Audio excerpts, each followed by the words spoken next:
এই সময় বাজারে প্রচুর পরিমাণে কাঁচা আম উঠেছে আর কাঁচা আম দিয়ে নানান ধরনের আচার তৈরি করে আপনারা কিন্তু 1 বছর পর্যন্ত সংরক্ষণ করে রেখে দিতে পারেন আর সারা বছর ভরে খেতে পারেন। আজকে আমিও কাঁচা আম দিয়ে নতুন একটা আচার তৈরি করেছি। এটা হচ্ছে কাঁচা আমের গোল্লা আচার।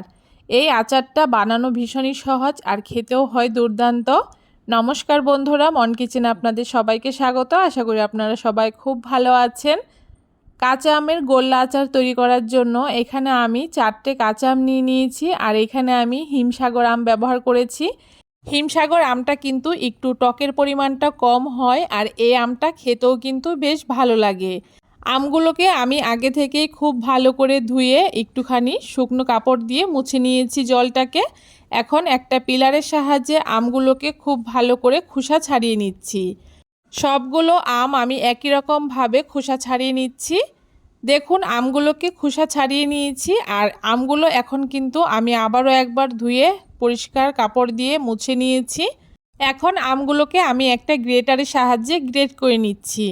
একদম ছোটো মিহি যে গ্রেটার আছে সেটা দিয়েই আমগুলোকে একটু মিহি করে গ্রেট করে নিতে হবে। আপনারা চাইলে কিন্তু আমগুলোকে ছোট ছোট টুকরো করে মিক্সিতেও পেস্ট করে এই আচারটা তৈরি করে নিতে পারেন। তবে আমার কাছে এই আচারটাকে একটুখানি ছোটো গ্রেটার দিয়ে গ্রেট করে নিলেই বেশি ভালো লাগে। এইভাবে করে সবগুলো আম আমি এক এক করে গ্রেট করে নিচ্ছি। আর আমগুলো গ্রেট করার পরে কিন্তু আম থেকে প্রচুর পরিমাণে জল বেরোবে। এখন আমগুলোকে আমি এইভাবে করে হাতের সাহায্যে একটু চেপে চেপে জলটাকে বের করে নেব। সবগুলো আম থেকে আমি জলটাকে বের করে নেব। এভাবে করে আমের জলটাকে বের করে দিলে আমের মধ্যে কিন্তু টকের পরিমাণটা কমে যাবে আর এই আচারে চিনির পরিমাণটাও কম ব্যবহার করতে পারবেন। এভাবে করে সবগুলো আম আমি হাত দিয়ে এভাবে করে চেপে চেপে জলটাকে বের করে দিচ্ছি। দেখতেই পারছেন আম থেকে বেশ অনেকটাই জল বেরিয়েছে। সবগুলো আম আমি একই রকমভাবে হাত দিয়ে চিপে চিপে জল ঝরিয়ে নিয়েছি। এখন আচারটাকে তৈরি করার জন্য এখানে একটা কড়াই নিয়ে নিয়েছি আর কড়াইতে এখানে আমি জল ঝরানো আমগুলোকে দিয়ে দিচ্ছি আর তার সাথে এখানে পরিমাণ মতো চিনি দিয়ে দিচ্ছি।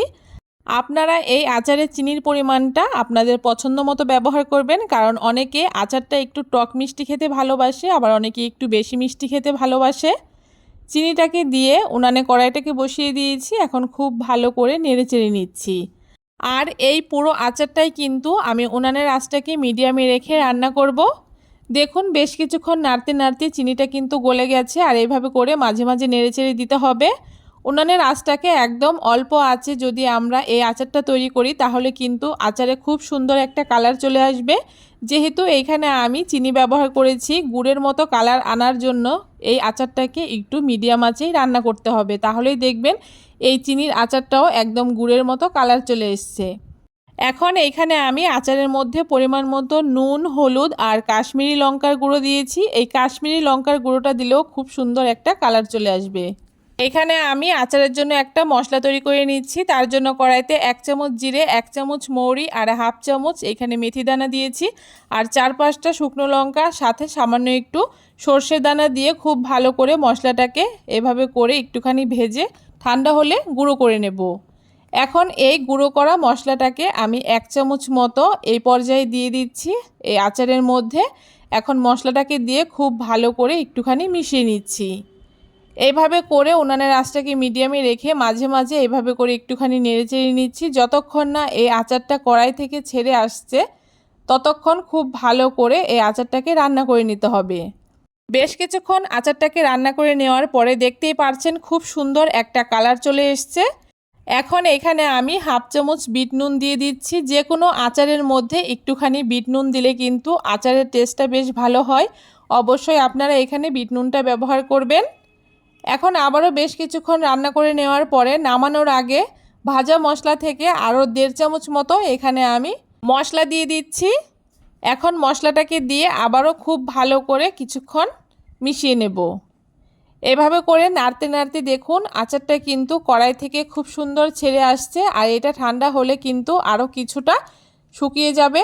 তাই এই পর্যায়ে আমি আচারটাকে এখন নেড়েচেড়ে গ্যাসটাকে বন্ধ করে দিচ্ছি। গ্যাসটাকে বন্ধ করে দিয়ে আচারটা যতক্ষণ না ঠান্ডা হচ্ছে ততক্ষণ আমি রেখে দিচ্ছি। আচারটা নামিয়ে বেশ কিছুক্ষণ রেখে দিয়েছিলাম আর আচারটা খুব সুন্দর আমার ঠান্ডা হয়ে গেছে। এখন আচারের গোল্লাগুলো পাকানোর জন্য হাতের মধ্যে কিছুটা সরষের তেল মাখিয়ে নিয়েছি আর তারপরে এখান থেকে কিছুটা করে আচার নিয়ে এভাবে করে গোল গোল করে পাকিয়ে নিচ্ছি। একই রকমভাবে সবগুলো আচার আমি এইরকম গোল্লা পাকিয়ে নিচ্ছি। দেখুন সবগুলো কিন্তু একই রকম সাইজেরই তৈরি করতে হবে, তাহলে কিন্তু দেখতে খুব সুন্দর লাগবে। একই রকমভাবে সবগুলো আচার এখানে আমার গোল্লা পাকানো হয়ে গেছে আর দেখতে কতটা সুন্দর লাগছে।